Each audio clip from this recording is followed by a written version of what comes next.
Morning, all my YouTubers, all my blue collar workers. Hope everybody's having a good Monday morning. Sitting here, just got to work. I was just thinking about some things this weekend. I want to talk about. Even if you ain't looking at getting into a union, or maybe you are, but you can't get in right away, or whatever. You're just trying to figure out what to do. Like, there's some strategies that I use that help me, that I think a lot of people don't necessarily think about. So when you think about a job, like how to advance your life, you gotta you kind of gotta leverage what you have and realize that working is just a contract with your employer. Like they're paying you for something that you're giving for them, so you don't owe them anything except for the work. You know what I mean? But you don't owe them really no type of loyalty unless they taking care of you. You know, if they ain't taking care of you, if they ain't doing what you need for the betterment of your life, then you got the opportunity, you can go somewhere else. So I took advantage of that. When I first got out of prison, I was having a hard time finding a job. Like, welding is a little bit, I went to welding school, but it was just prison welding school. It was like 6 months. It wasn't like a real welding school on the street. And I was trying to find a job. I think it took me about 6 months before I found some place. And I kind of had in my head, I was like, I'm not gonna work for less than 20. Like, that was the number in my head that I felt like I was worth. Not really that I was cocky with what I knew. It was just I knew how I work. Like, I knew I'm gonna be an asset to any place I go just because of my work ethic. So I found a place that they would put me on for 19. They said if it worked out, they'd give me 20. So I'm like, all right, I'll take it. So I take that job, started working there. I was working there for a little bit, and I started looking around at other jobs because I was not really. It was kind of a long drive, so I was like just kind of seeing what else was out there for options. And I built up a little bit more skill welding in an actual shop, not just in school.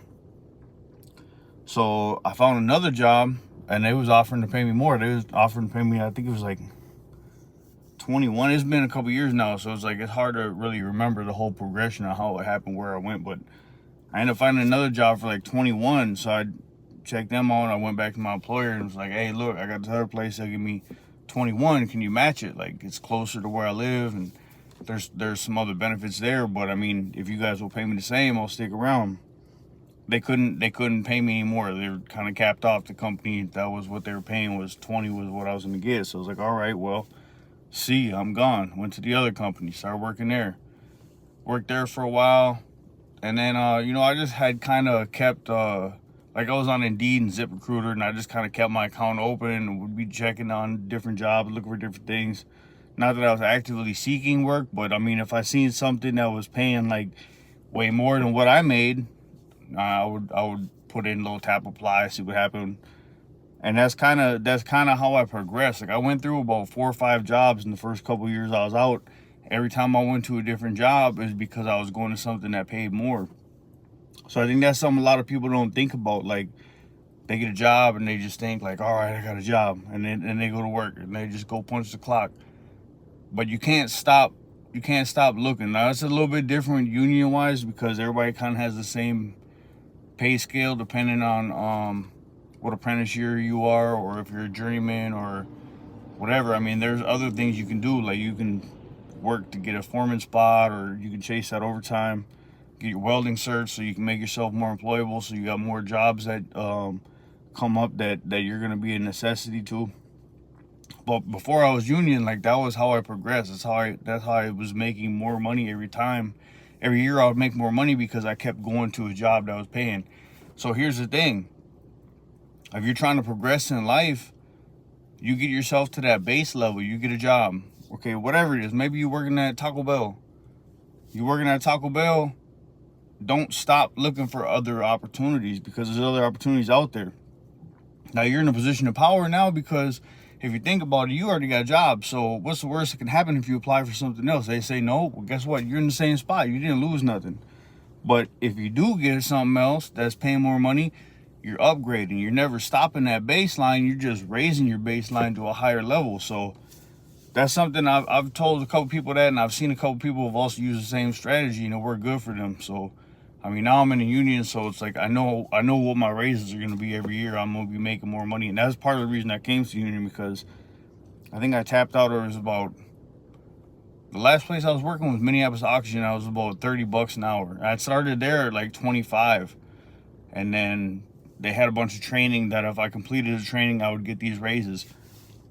So that's kind of something to keep in mind. Like, just always keep your eyes open. If you're not union and you're just looking to advance your career, just always kind of keep your eye open for opportunities, and don't never stop applying. Like, even if it's something that you don't think, like when I went to the Minneapolis Oxygen job, you know nothing about welding, repairing welders. Like, I didn't know anything about that. I knew how to weld, and so, you know, I knew, like, well, I can learn pretty much anything. So it was kind of a shot in the dark. It was making more money. It was closer to home. So I'm like, let me try it out.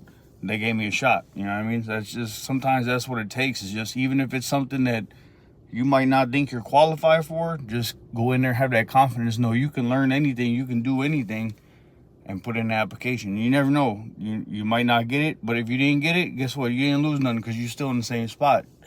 But if you do get it, now you just open up a new door, and that can open up other doors. So that kind of went hand in hand with when I started with the union. I wasn't thinking about a second job. I was just like, yeah, this would be good money. Well, I kind of took a little bit of a pay cut as a first-year apprentice, so I started getting in debt a little bit. So I was like, oh, I gotta go get a second job. So I went and get a second job, and it was like, man, I think it was like $21 an hour for 212s on the weekend driving forklift. And it was like, man, it was a long 12 too. It was like, man, what was it? It was like 11 o'clock to 11 o'clock. So it was like my whole day. Like, I could sleep in, but that was it. But then Monday I'll be kind of tired when I get to work. So then I started looking at jobs again, weekend jobs. It's hard to find weekend jobs. For some reason, everybody thinks a weekend job is Friday, Saturday, Sunday. But I knew, like, I'm not gonna get in the way of my union job. I'll make more money at the union, so I'm not gonna miss out on that money for a Friday somewhere else. So I ended up finding this welding job that came up for aluminum welding. Well, guess what? I never really learned aluminum welding in school, but when I worked at Minneapolis Oxygen, I was always repairing these welders, and I would weld with them after I fixed them to make sure that they welded right. So I learned how to weld aluminum just from fixing the welders and just messing around with them after I fixed them, make sure everything worked. So I went and took a weld test. They liked my welds, and I was in a position of power. Like, I already had 2 jobs, so I didn't need to go there. So I think they offered me $26 an hour for that job. And I told them, I said, look, here's the situation. I already got a weekend job. This is closer to my house. I like the hours a little bit better. And I prefer to be welding anyways, as I weld during the week. It's kind of put me in the same, keep me in the same mind frame instead of going to driving forklift, which is kind of boring. And so I told him, if anything happens, if I get work from a weekday job on the weekends, I'll make double time on the weekends, so I won't be in. But once the overtime's over, I'll be back. So as long as we got that understanding that I can do that, we'll be good. So that worked out, and then they ended up giving me a $3 an hour raise to 29.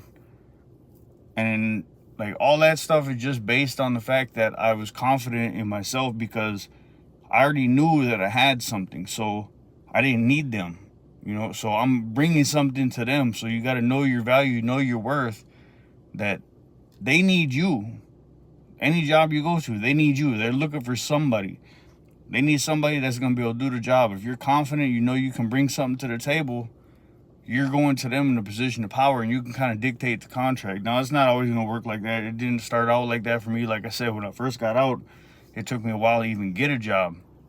But once you get a job, then you have something behind you to back you up, to make you be confident and feel like, I don't really need this. I already have something, but if I can get this, it might be better.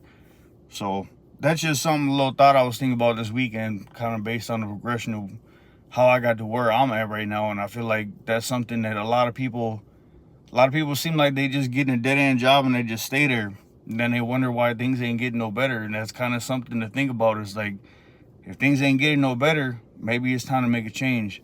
And if you already got a job and you already got money coming in and you've been living like that, you got nothing to lose by going for something else. I mean, change is a little bit scary, whatever, but change, that's the scary things. That's always where the opportunities pop up. So if you want to build your life up, I mean, it worked for me. I ain't nobody special. Hope everybody has a good day.